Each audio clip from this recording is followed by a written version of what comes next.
할렐루야.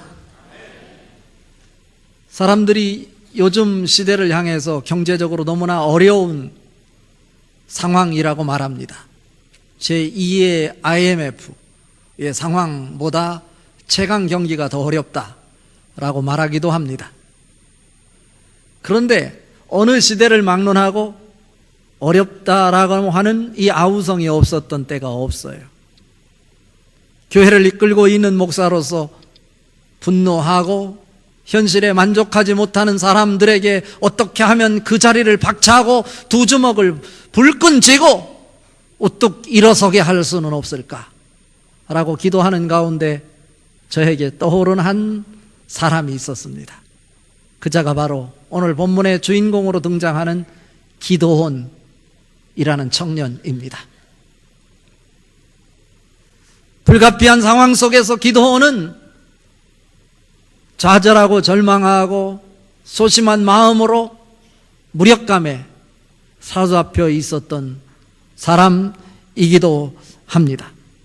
더 정확하게 말하면 그들이 추수할 때가 되면 여지없이 먼 사막으로부터 사막길을 통과하여 이스라엘의 농사지어 수확하려고 하는 그 과수원 밭에 쳐들어왔는데 아말렉 군대와 미디안 족속들이 말을 타고 메뚜기 떼처럼 와서 그 밭을 짓밟아 놓았고요.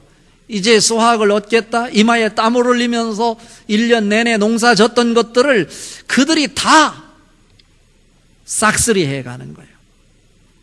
그런데 아말렉 군대와 미디안 이 족속들은 그런 거 상관하지 않고 우선 당장 자기들 눈에 보이는 그 열매를 가감 없이 다 거두어가는 거예요. 싹쓸이 해가는 거예요. 밭을 짓밟아 버리는 것이죠. 이런 상황 속에서 기드온이 미디안 족속들의 눈에 띌까봐 어디에 숨어 있냐면 집안에 포도주 틀 속에 숨어서 밀리삭을 손으로 이렇게 비비고 있는 거예요. 이 모습을 가리켜서 이 기드온이 자기가 스스로 나는 지금 타작을 하고 있다 이렇게 말하는 거예요. 그게 무슨 타작입니까? 타작은 마당에 사람들이 환히 볼 수 있는 그곳에 오픈된 곳에서 타작을 하는 거예요. 그런데 마당에서 하지 못한 채 집 안에 포도주 틀 속에 들어가서 쭈그리고 앉아서 주눅들어 무력감 속에 소심한 모습으로 그 미디안 족속들에게 발각이 될까 봐 이 밀리삭을 이렇게 비비고 있는 거예요. 이런 기드온의 모습이 얼마나 비참합니까? 아무리 어려운 경제라 할지라도 이스라엘의 이 당시의 상황과 비교할 수 없을 거예요. 오늘 말씀을 통해서 여러분이 다시 일어설 수 있기를 바랍니다. 어쩌면 무엇이라 설명할 수 없는 비참한 무력감에 빠져있는 기드온, 마음 놓고 타작도 하지 못한 채 포도주 틀 속에서 밀리삭을 비비고 있는 이 기드온이었지만 그에게 하나님이 찾아오셔서 큰 용사여 여호와께서 너와 함께 계시도다. 여호와께서 너와 함께 계시도다. 이 음성을 듣고 우뚝 일어서서 그 비참했던 이스라엘을 일으켜 세우고 회복시켜 기드온이 사는 날 동안 이스라엘에 평화가 있었더라. 사사기 8장 28절에 결론을 내리고 있습니다. 어쩌면 보잘것없는 평범한 시민이었던 기드온을 불러서 이스라엘을 세워내는 이 하나님의 역사하시며 오늘 또 예배하는 여러분에게 나타날 수 있기를 바랍니다. 자, 오늘 이러한 사건을 통해서 우리에게 주시는 메시지가 무엇일까? 첫 번째로 하나님은 약한 자를 들어 강하게 하신다 라고 하는 것입니다. 약한 자를 들어 강하게 하신다. 오늘 읽은 말씀 중에 11절 말씀 같이 읽어봅니다.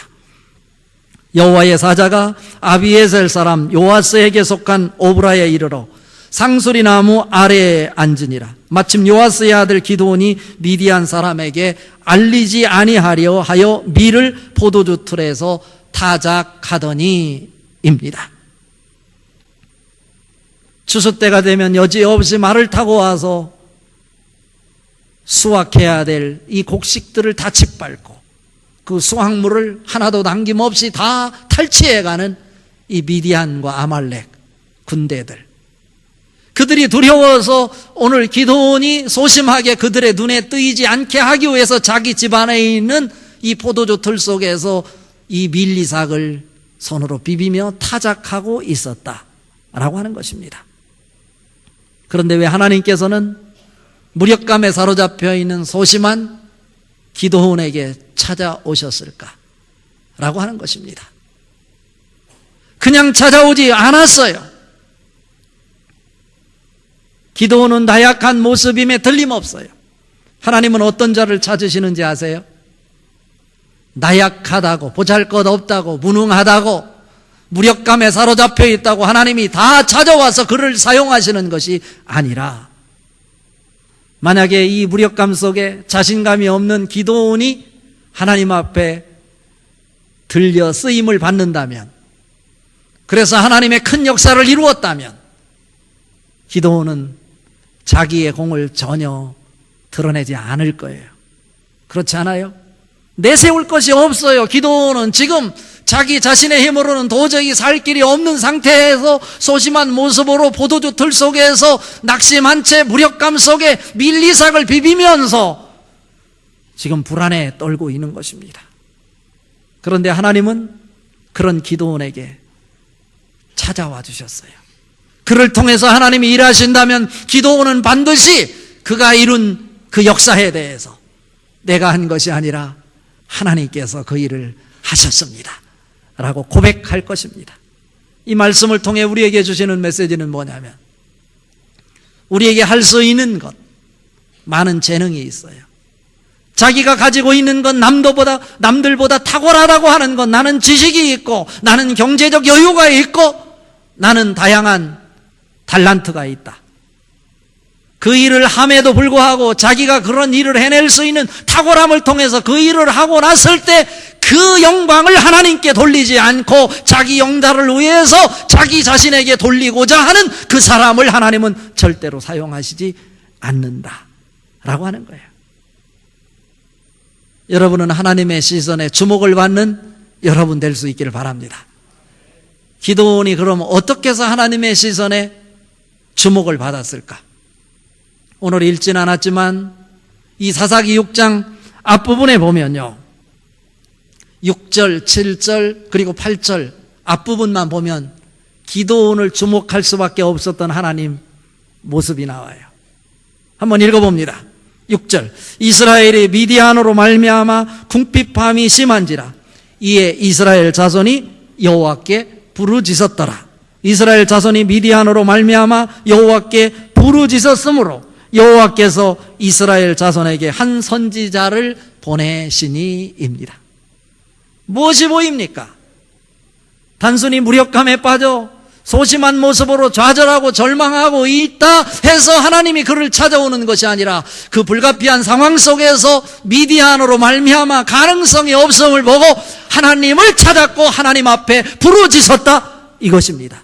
이것이 이스라엘의 모습이고 그 이스라엘의 모습을 대변하는 것이 기드온입니다. 여러분 상황이 아무리 가능성이 없다 하여 절망하고 무력감에 빠지지 마십시오. 여러분에게 가능성이 보이지 않거든 그 자리에 무릎 꿇어 납작 엎드려 살아계신 하나님 앞에 부르짖으십시오. 그럴 때 하나님은 여러분이 아무리 무능하다 할지라도, 가능성이 없다 할지라도 하나님이 여러분에게 시선을 돌리기만 하면 하나님은 약한 자라도 들어서 이스라엘을 구원해내는 놀라운 역사를 이루시는 하나님이십니다. 하나님에게 주목을 받는, 하나님 앞에 기도의 영성을 보여드릴 수 있는 여러분 될 수 있기를 바랍니다. 실제로 이 상황 속에서 이스라엘 백성들이 필요로 했던 것은 뭐겠어요? 칼이에요. 큰 용사예요. 그리고 양식이었어요. 그러나 하나님은 이스라엘 백성들이 원하는 것을 보내시는 것이 아니라 그들의 생각과는 전혀 다른, 당시에 내세울 것이 없는 자였지만, 무력감에 빠진 자였었지만 그 상황 속에서 하나님을 잊지 않고 하나님을 바라보고 부르짖는 기드온을 그들에게 보내셨다. 기드온은 농사짓는 평범한 시민이었어요. 기드온을 통해서 그들에게 설교하게 하셨어요.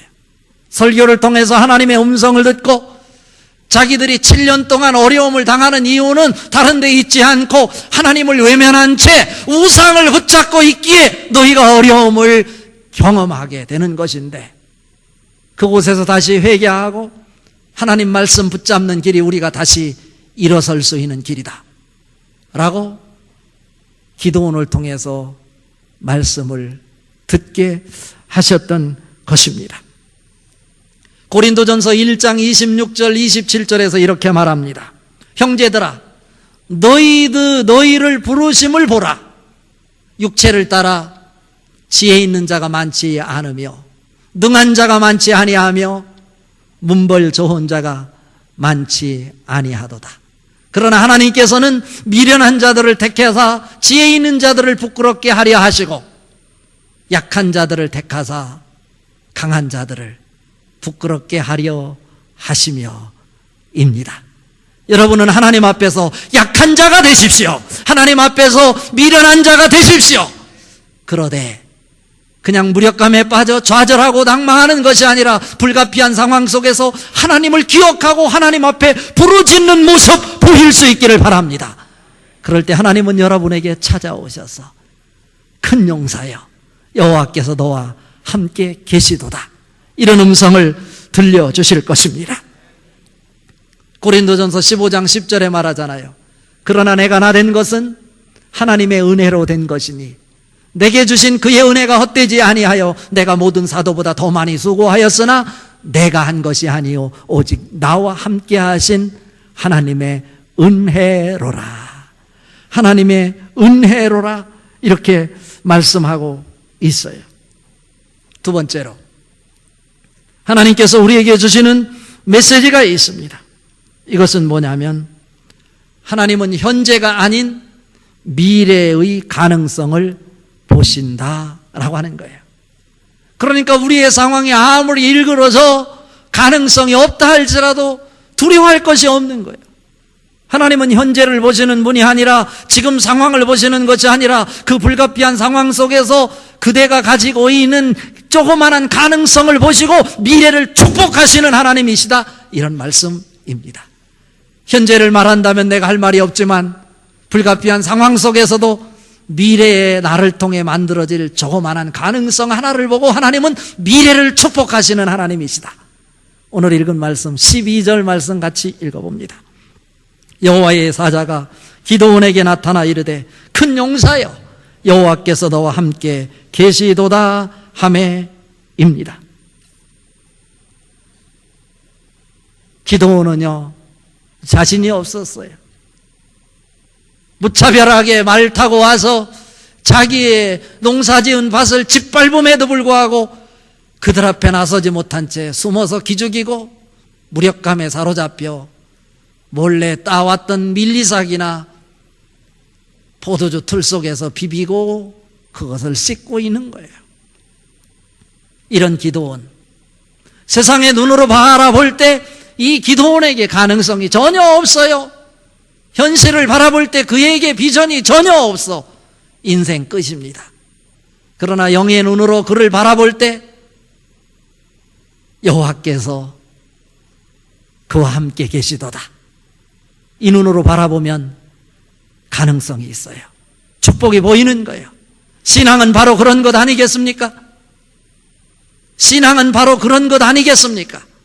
우리의 상황은 불가피한 상황, 절망이고 좌절이고 현실에 불만이 있고 그래서 분노가 치밀어 오른다 할지라도 그 상황을 액면 그대로 받아들이는 것이 아니라 불가피한 상황 속에서도 살아계신 하나님이 주목하여 나와 함께 하신다면 능히 하나님의 역사를 이룰 것이다, 그 믿음을 소유할 수 있는 여러분 될 수 있기를 바랍니다.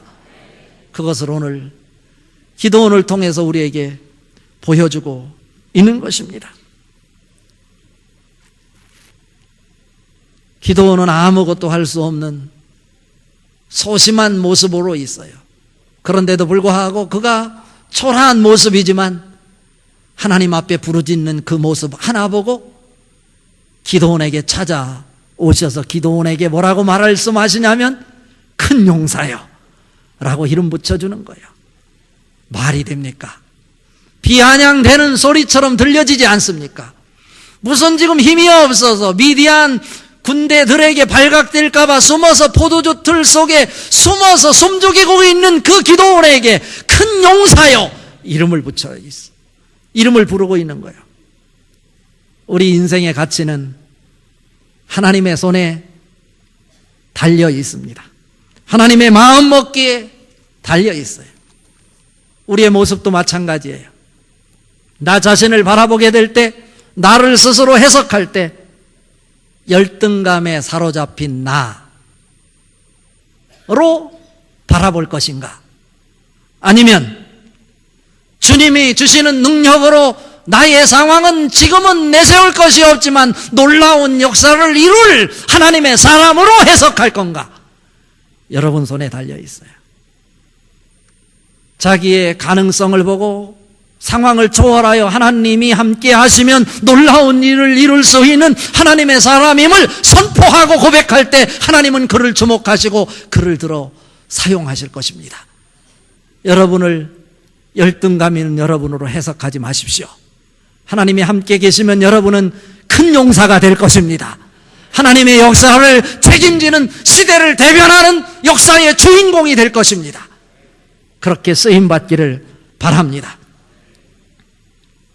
오늘 기드온은 자기 자신을 가리켜서 므낫세 지파 중에서도 가장 작은 지파에서 태어났고 자기 아버지의 자녀 중에서도 가장 작은 자라고 오늘 15절에 자기 자신을 비유하고 있습니다.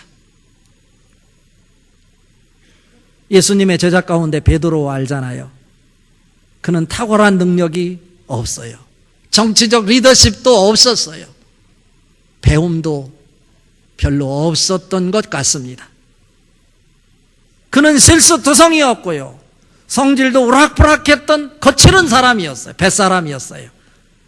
그런데 주님께서 베드로의 현실을 본 것이 아니라 그의 미래의 조그만한 가능성을 보고 그의 이름은 시몬이었는데 시몬이라고 하는 뜻 갈대라는 뜻이죠. 아침 저녁으로 변하는 성격이 그렇게 울그락불그락 변화가 심하다 해서 시몬 이름 그대로였는데 그의 조그만한 가능성을 보고 예수님께서는 그를 시몬이라 하지 말고 내 이름을 게바라 하라 그랬어요. 게바는 헬라어로 페트로라는 뜻이에요. 베드로는 반석이라고 하는 뜻이죠. 어떠한 상황 속에서도 흔들리지 아니하고 견고하게 주님 앞에 서 있는 예수님의 제자로서 이름을 붙여준 것입니다. 여러분에게도 그 축복이 하나님으로부터 여러분의 이름이 큰 용사로 베드로로 이름 붙여질 수 있기를 바랍니다. 이것이 하나님의 축복인 거예요. 디모데전서 1장 12절 13절에 보면 이런 말씀이 있어요. 바울의 고백입니다. 나를 능하게 하신 그리스도 예수 우리 주께 내가 감사함은 나를 충성되이 여겨 내게 직분을 맡기심이니 내가 전에는 비방자요 박해자요 폭행자였으나 도리어 긍휼을 입은 것은 내가 믿지 아니할 때 알지 못하고 행하였음이라 말씀하고 있습니다. 여러분이 무엇이 잘나서 하나님이 불러주신 것이 아니라 여러분이 내세울 것 없음에도 불구하고 여러분의 미래의 조그마한 가능성을 보고 하나님께서 여러분에게 직분을 맡겨주시고 서원경교회 성도로 하나님의 사람으로 세워주셨다, 이런 말씀입니다. 그 축복이 여러분의 축복이 될 수 있기를 바랍니다. 이런 고백이 너무나 아름다운 거예요. 우리의 인생도 누구 손에 달려 있습니까? 하나님 손에 징이 들려지면 하나님이 우리를 바라보고 나약한 모습으로 무능한 자로 좌절한 그 모습으로 그냥 내버려두면 우리는 그냥 한낱 세상의 인간으로 존재할 뿐이에요. 그러나 우리의 미래의 조그마한 가능성을 보시고 하나님께서 우리를 조각하시기만 하면 우리는 큰 용사가 될 줄로 믿습니다. 여러분, 하나님 앞에 들림받아 큰 용사로 조각되어 여러분 가정을 일으키고 청주 도성을 일으키고 여러분 직장과 사업장을 다시 하나님의 아름다운 모습으로 기뻐 동실동실 춤추는 모습으로 일으켜 세울 수 있는 여러분 될 수 있기를 바랍니다. 서원경교회 성도로 서원경 성전 사랑을 배움으로 인해서 여러분 손을 통해 서원경 교회를 일으켜 세우는 시대의 역사적 주역들이 될 수 있기를 주님의 이름으로 축복합니다. 자, 오늘 말씀의 결론입니다. 고난 중에서도 하나님이 함께 하심을 경험하는 일이다 라고 하는 것입니다. 오늘 읽은 말씀 14절 그리고 24절 말씀 같이 읽습니다. 여호와께서 그를 향하여 이르시되 너는 가서 이 너희의 힘으로 이스라엘을 미디안의 손에서 구원하라. 내가 너를 보낸 것이 아니냐 하시더라. 24절 기드온이 여호와를 위하여 거기서 제단을 쌓고 그것을 여호와 살롬이라 하였더라. 그것이 오늘까지 아비에셀 사람에게 속한 오브라에 있더라 입니다. 오늘 기드온에게 나타난 자는 앞부분에서 여호와의 사자라고 말했지만 이것을 연구한 학자들에 의하면 하나님이 성육신하기 전에 하나님이시래요. 왜냐하면 오늘 14절을 보면 여호와의 사자가 갑자기 누구로 바뀌냐면 여호와께서 그를 향하여로 바뀌어요. 그것은 하나님이시요. 하나님이 기드온에게 나타나서 하시는 말씀이 큰 용사여 하고 축복하면서 너는 가서 네 힘으로 미디안과 아말렉 족속을 물리쳐 이스라엘을 구원하라 말씀하셔요. 말도 안 되는 소리예요. 문자적으로 보면 말도 안 돼. 그들이 무서워서 숨어서 포도주 틀 속에서 지금 무력감 속에 빠져서 숨죽이고 있는데 이 기드온에게 네가 가서 네 힘으로 저들을 물리치고 이스라엘을 구원하라. 그런데 거기에 붙어있는 말씀이 있어요. 내가 너를 보낸 것이 아니냐라고 하는 거예요. 하나님은 사명을 위해서 우리를 부를 때 사명만을 위해서 부르지 않는다는 거예요. 사명을 위해서 부를 때 반드시 하나님이 함께 하셔서 능력을 발동하시고 부른 자를 통해서 그 일을 행하시는 하나님이시다, 이런 말씀입니다. 사도행전 1장 8절에 보면 오직 성령이 너희에게 임하시면 너희가 권능을 얻고 예루살렘과 온 유대와 사마리아와 땅끝까지 이르러 내 증인이 되리라 하시니라 말씀하고 있어요. 하나님이 여러분을 부를 때 그냥 부르지 않았어요. 여러분에게 구원을 맡길 때 그냥 구원을 이루라 하지 않아요. 하나님이 여러분을 통해서 구원을 이루신다고 말씀하십니다. 그럴 때 그 이후에 오늘 본문 이후에 하나님의 기적이 나타나요. 그리고 나서 24절에 보니까 그 기적을 경험한 이 기드온이 하나님의 임재를 느끼며 그 곳에 자기가 포도주 틀 속에 들어가서 숨죽이고 주눅 들어있던 그곳에 제단을 쌓고 하나님 앞에 예배를 하고 그곳 이름을 여호와 살롬이라 이름 불렀더라고 하는 거예요. 여호와 살롬은 히브리어인데요, 여호와의 평강이 임했다. 놀랍지 않습니까? 주눅들어 좌절감 속에 무력감 속에 빠져 있었던 포도주 틀이 하나님의 제단으로 바뀌어서 하나님의 평화가 생수에 샘솟듯이 넘쳐나는 하늘의 축복으로 바뀌어지는 모습입니다. 여러분이 예배 성공함으로 하나님 앞에 제단을 쌓고 하나님의 음성을 듣고 큰 용사여, 이 음성 들음으로 인해서 여러분이 서 있는 곳이 하나님이 임재가 경험되고 하나님의 임재를 체험함으로 여호와 샬롬의 축복을 만들어내는 주인공들 다 될 수 있기를 주님의 이름으로 축복합니다. 너 순하나 큰 용사여, 여호와께서 너와 함께 계시도다.